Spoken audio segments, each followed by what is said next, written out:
So when I use the activated carbon, I want to flush it with some fresh water just to take any dust or sediment off it, and chuck it in this bag.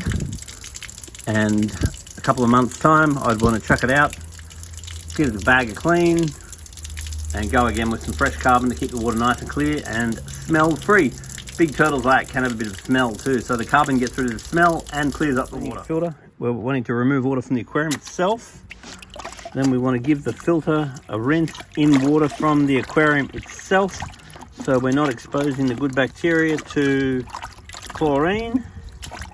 And if I just give that a clean, I don't have to get it really clean, I just have to get all the crap out of it. As you can see, totally full of crap. So this filter is definitely overdue for cleaning. So doing it more regularly will definitely give much better results. Because when I give the sponges a clean, I want them to be dirty, but not that bad. Polyfilter's your friend. We'll chuck some more polyfilter in. Because if you don't want to be servicing too regularly, this stuff is your absolute best friend. It will adsorb and absorb anything impure out of the water, and it will not clog up.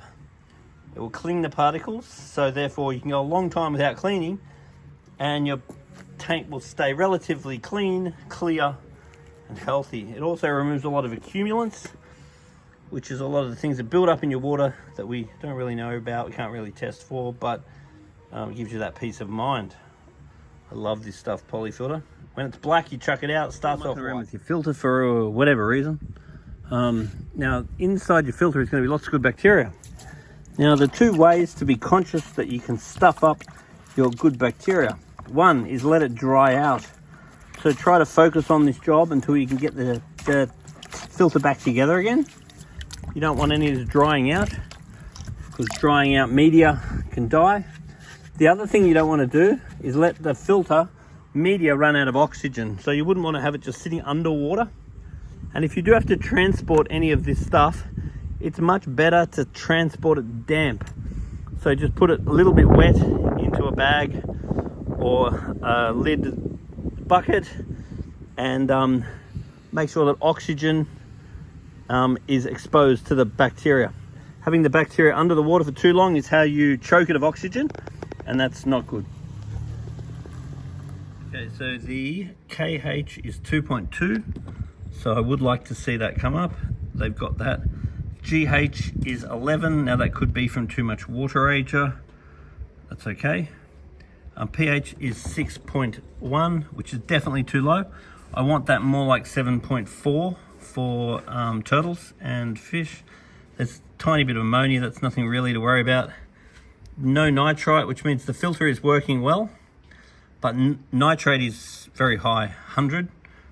I really want that much lower. So some water changes and filter cleans are definitely in order, because the water quality is not as good as I want it at all. So the salt level is completely zero. Now for turtles and goldfish, I'm going to get a much better result if we get a little bit of salt in the water. Right now there's absolutely zero.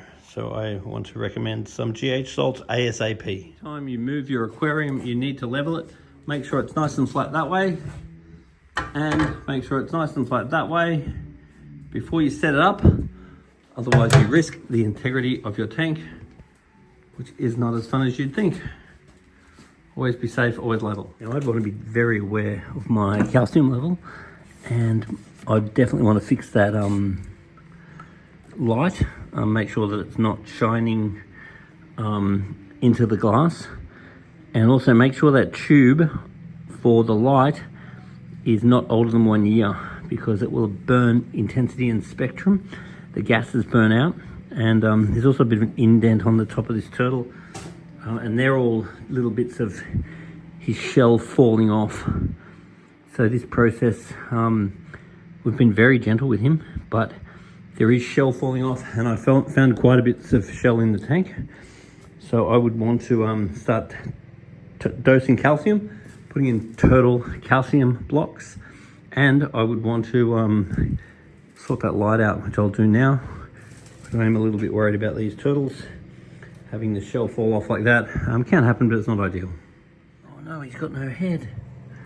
So bits of shell can fall off. They do sort of shed their shell, but I am worried about the UVB light and the calcium in the water. And I really want to see them fed on a better diet of food, including frozen food, Spectrum's probiotics, and I love Danichi because it's a slow color holistic food. It would be really interesting to find out the age of these goldfish, because standard lifespan of goldfish in the wild, or the original goldfish, is sort of 4 to 7 years. Now, in aquariums, you do hear the odd story of 10 years and 20 years and so forth, and that actually happens and it is possible. But these guys could actually be quite old. But I would be interested in what their age is. The other thing I'd recommend too is if you are going to do something major like rearrange your aquarium, remove your aquarium or whatever, is if you don't feed your fish for a few days prior to the move, then it really reduces the amount of crap. So you can see all this shit that he shitted out while we have been moving the tank. And it really has only been a number of hours, but that's a lot of shit there. So the moving process tends to go much better if you do not feed them for a few days leading up to the move, and probably even don't feed them for a few days after the move. I want to see the light going straight into the aquarium, but I also want to see a dock underneath it where the turtle can get out of the water. Then I'd be happy. Now, as far as mixing turtles and fish are concerned, it's really luck. You can get a pair of turtles, a little bit of shedding on the head is very normal. You can get a couple of turtles and a couple of fish that get along really well. Then you can get different turtles, the same species with different fish. More shell here by the looks of it. Now, and then they just don't get along at all.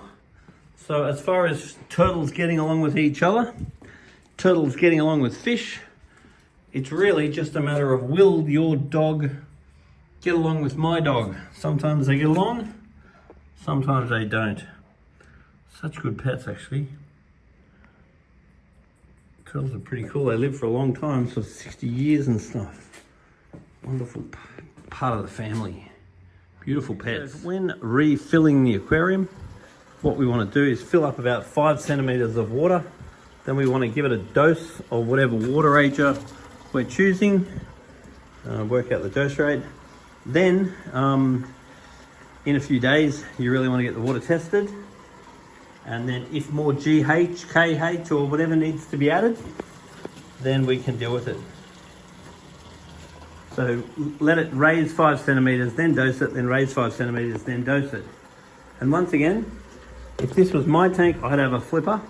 Makes it so much easier to clean the tank. I'm worried about this light not being on a timer, because I'd want this light on for probably around 6 to 8 hours a day.